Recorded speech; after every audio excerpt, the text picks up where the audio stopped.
Friends, welcome back to ಅಪ್ಪನ ಮನೆ ಅಡುಗೆ ಯೂಟ್ಯೂಬ್ ಚಾನಲ್. ಇವತ್ತು ನಾನು ನಿಮಗೆ ಕ್ರಿಸ್ಪಿಯಾಗಿರೋ ಮಿರ್ಚಿ ಬಜ್ಜಿ ಮಾಡೋದು ಹೇಗೆ ಅಂತ ತಿಳಿಸ್ಕೊಡ್ತಿದ್ದೀನಿ. ಅದಕ್ಕೆ ಮೊದಲನೇದಾಗಿ ನಾನಿಲ್ಲಿ ಮಿರ್ಚಿ ತೊಗೊಂಡಿದ್ದೀನಿ. ಇದು ಸ್ವಲ್ಪ ದೊಡ್ಡ ದೊಡ್ಡ ಸೈಜ್ ಇರೋದ್ರಿಂದ ನಾನು ಒಂದು ಮೆಣಸಿನ್ಕಾಯಿನ 4 ಪೀಸಾಗಿ ಕಟ್ ಮಾಡಿಟ್ಕೊಂಡಿದ್ದೀನಿ. ಸೊ ದ್ಯಾಟ್ ಅದು ಡಿಪ್ ಮಾಡಬೇಕಾದ್ರೆ ಕರೆಕ್ಟಾಗಿ ಡಿಪ್ ಆಗುತ್ತೆ ಅಂತ. ತುಂಬ ದೊಡ್ಡದಾದರೆ ಡಿಪ್ ಆಗಲ್ಲ ಅಂತ.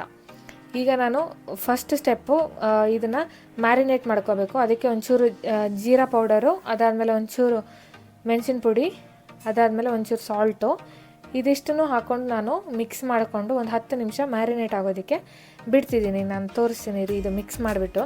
ಇದು ಚೆನ್ನಾಗಿ ಮಿಕ್ಸ್ ಆಗಬೇಕು. ಈ ಥರ ಚೆನ್ನಾಗಿ ಮಿಕ್ಸ್ ಮಾಡ್ಕೊಳ್ಳಿ.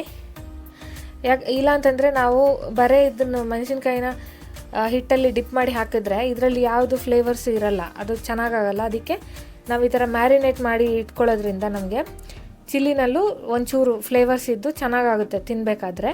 ಅದಕ್ಕೋಸ್ಕರ ಇಲ್ಲಿ ನೋಡಿ ಈ ಥರ ಬಂದಿದೆ ನೋಡಿ, ಮಿಕ್ಸ್ ಆಗಿದೆ. ಈಗ ಅದೇ ಟೈಮಲ್ಲಿ ನಾನು ಹಿಟ್ಟನ್ನು ರೆಡಿ ಮಾಡ್ಕೊತಿದ್ದೀನಿ ಡಿಪ್ ಮಾಡೋದಕ್ಕೆ. ಇದರಲ್ಲಿ ಮೇನ್ ಇಂಗ್ರೀಡಿಯೆಂಟ್ ಬಂದು ಕಡಲೆ ಹಿಟ್ಟು. ನಾನು 2 ಕಪ್ ಆಗುವಷ್ಟು ಕಡಲೆ ಹಿಟ್ಟನ್ನು ತೊಗೊಂಡಿದ್ದೀನಿ. ಅದಕ್ಕೆ ಒಂದು ಅರ್ಧ ಕಪ್ ಆಗುವಷ್ಟು ನಾನು ಅಕ್ಕಿ ಹಿಟ್ಟನ್ನು ಆ್ಯಡ್ ಮಾಡ್ಕೊತಿದ್ದೀನಿ. ಅಕ್ಕಿ ಹಿಟ್ಟು ಆ್ಯಡ್ ಮಾಡೋದ್ರಿಂದ ನಿಮಗೆ ಮಿರ್ಚಿ ಬಜ್ಜಿ ಕ್ರಿಸ್ಪಿಯಾಗಿ ಬರುತ್ತೆ, ಚೆನ್ನಾಗಿರುತ್ತೆ. ಅದಕ್ಕೋಸ್ಕರ ಈಗ ಒಂದು ಅರ್ಧ ಸ್ಪೂನ್ ಆಗೋವಷ್ಟು ನಾನು ಚಿಲ್ಲಿ ಪೌಡರ್ನೂ ಆ್ಯಡ್ ಮಾಡ್ಕೊತಿದ್ದೀನಿ. ಚಿಲ್ಲಿ ಪೌಡರ್ ಜಾಸ್ತಿ ಬೇಡ, ಯಾಕಂದರೆ ಮೆಣಸಿನ್ಕಾಯಲ್ಲಿ ಆಲ್ರೆಡಿ ಖಾರ ಇರುತ್ತಲ್ವ, ಅದಕ್ಕೋಸ್ಕರ ಸ್ವಲ್ಪ ಹಾಕಿದ್ರೆ ಸಾಕು. ಇದು ನಾವು ಹಿಟ್ಟಿಗೆ ರೆಡಿ ಮಾಡ್ಕೊತಾ ಇರೋದು. ಈಗ ನಾನು ಅರ್ಧ ಸ್ಪೂನ್ ಆಗೋಷ್ಟು ಜೀರಾ ಪೌಡರು, ಅದಾದಮೇಲೆ 1 ಚಿಟಿಕೆ ಆಗುವಷ್ಟು ಸೋಡಾ, ಚೂರೇ ಹಾಕಿದ್ರೆ ಸಾಕು. ಇದೂ ಅಷ್ಟೇ ಕ್ರಿಸ್ಪಿ ಆಗಿ ಬರಬೇಕು ಅಂತ ನಮಗೆ ಬಜ್ಜಿ. ಈಗ ಒಂಚೂರು ಕಾಳು, ಅಜ್ವೈನ್ ಅಂತಾರಲ್ಲ, ಇದನ್ನು ಒಂಚೂರು ಹಾಕ್ಕೊಂಡ್ರೆ ಫ್ಲೇವರ್ ಚೆನ್ನಾಗಿರುತ್ತೆ. ಅದಕ್ಕೋಸ್ಕರ ಇದಿಷ್ಟನ್ನು ಹಾಕ್ಕೊಂಡು ಈ ಥರ ಮಿಕ್ಸ್ ಮಾಡ್ಕೊಳ್ಳಿ. ಚೆನ್ನಾಗಿ ಮಿಕ್ಸ್ ಮಾಡ್ಕೋಬೇಕು ಫಸ್ಟು. ಆಮೇಲೆ ನೀರು ಹಾಕ್ಕೊಂಡು ಮಿಕ್ಸ್ ಮಾಡಬೇಕಾದ್ರೆ ಒಂದೇ ಸಲ ಜಾಸ್ತಿ ನೀರು ಹಾಕ್ಕೊಳ್ಳೋದಕ್ಕೆ ಹೋಗ್ಬೇಡಿ, ಸ್ವಲ್ಪ ಸ್ವಲ್ಪನೇ ನೀರು ಹಾಕ್ಕೊಂಡು ಮಿಕ್ಸ್ ಮಾಡ್ತಾ ಹೋಗಬೇಕು. ನಾನು ನಿಮಗೆ ಲಾಸ್ಟಲ್ಲಿ ಮಿಕ್ಸ್ ಎಲ್ಲ ಆದಮೇಲೆ ತೋರಿಸ್ತೇನೆ ಯಾವ ಥರ ಕನ್ಸಿಸ್ಟೆನ್ಸಿ ಬರಬೇಕು ಅಂತ. ಈಗ ನೋಡಿ, ಇದು ನಾನು ಮಿಕ್ಸ್ ಮಾಡ್ತಾಯಿದ್ದೀನಿ ನೀರು ಹಾಕ್ಕೊಂಡು. ಈಗ ರುಚಿಗೆ ತಕ್ಕಷ್ಟು ಉಪ್ಪನ್ನು ಆ್ಯಡ್ ಮಾಡ್ಕೊತಿದ್ದೀನಿ ನಾನು. ಈಗ ಉಪ್ಪು ಹಾಕ್ಕೊಂಡು ನಾನು ಈಗ ಎಷ್ಟು ನೀರು ಬೇಕು ಅಷ್ಟು ನೀರು ಹಾಕ್ಕೊಂಡು ಮಿಕ್ಸ್ ಮಾಡ್ಕೊತಿದ್ದೀನಿ. ನಿಮಗೆ ಅಂದಾಜು ಗೊತ್ತಾಗಲಿಲ್ಲ ಅಂತಂದರೆ ಸ್ವಲ್ಪನೇ ಹಾಕ್ಕೊಂಡು ಮಿಕ್ಸ್ ಮಾಡ್ತಾ ಹೋಗಿ. ಇದನ್ನು ನೀವು ನಿಮ್ಮ ಮನೇಲಿ ಒಂದ್ಸಲ ತಪ್ಪದೇ ಟ್ರೈ ಮಾಡಿ, ತುಂಬ ಚೆನ್ನಾಗಿರುತ್ತೆ, ಕ್ರಿಸ್ಪಿಯಾಗಿರುತ್ತೆ. ನೀವು ಸಂಜೆ ಹೊತ್ತಲ್ಲಿ ಬಿಸಿ ಬಿಸಿ ಕಾಫಿ ಇಲ್ಲ ಟೀ ಜೊತೆ ಒಳ್ಳೆ ಕಾಂಬಿನೇಷನ್, ಸೂಪರಾಗಿರುತ್ತೆ. ಒಂದ್ಸಲ ಟ್ರೈ ಮಾಡಿ ತಪ್ಪದೆ. ಈಗ ನೋಡಿ ರೆಡಿಯಾಗಿದೆ ಇದು ಹಿಟ್ಟು.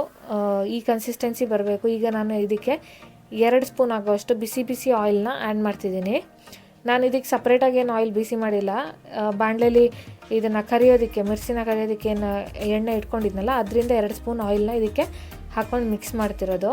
ಈ ಥರ ಮಿಕ್ಸ್ ಮಾಡೋದ್ರಿಂದ ನಿಮಗೆ ಹಿಟ್ಟು ಮತ್ತು ಮೆಣಸಿನ್ಕಾಯಿ ಎರಡೂ ಚೆನ್ನಾಗಿ ಅಂಟ್ಕೊಳ್ಳುತ್ತೆ. ನೋಡ್ಬೋದು ನೀವಿಲ್ಲಿ ಕೈಗೆ ಹೇಗೆ ಹಿಟ್ಟು ಅಂಟ್ಕೊಂಡಿದೆ ಅಂತ.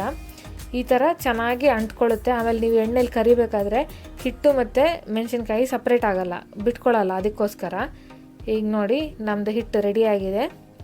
ಅದೇ ಟೈಮಲ್ಲಿ ನಾವು ಮ್ಯಾರಿನೇಟ್ ಮಾಡಿ ಇಟ್ಕೊಂಡಿರೋ ಅಂಥ ಮಿರ್ಚಿನೂ ರೆಡಿ ಇದೆ. ಈಗ ನೋಡಿ ಇದನ್ನು ನಾನು ಡಿಪ್ ಮಾಡಿ ಎಣ್ಣೆಯಲ್ಲಿ ಕರಿತಾ ಇದ್ದೀನಿ. ಈಗ ಎಣ್ಣೆನ ನಾನು ಮೀಡಿಯಮ್ ಫ್ಲೇಮಲ್ಲಿ ಇಟ್ಕೊಂಡು ಕರಿತಿರೋದು. ಇಲ್ಲಿ ತುಂಬ ಲೋ ಫ್ಲೇಮಲ್ಲಿ ಇಟ್ಕೋಬೇಡಿ. ಲೋ ಫ್ಲೇಮಲ್ಲಿ ಇಟ್ಕೊಂಡ್ರೆ ನಿಮಗೆ ಮಿರ್ಚಿ ಬಜ್ಜಿ ಜಾಸ್ತಿ ಎಣ್ಣೆ ಕುಡಿಯುತ್ತೆ.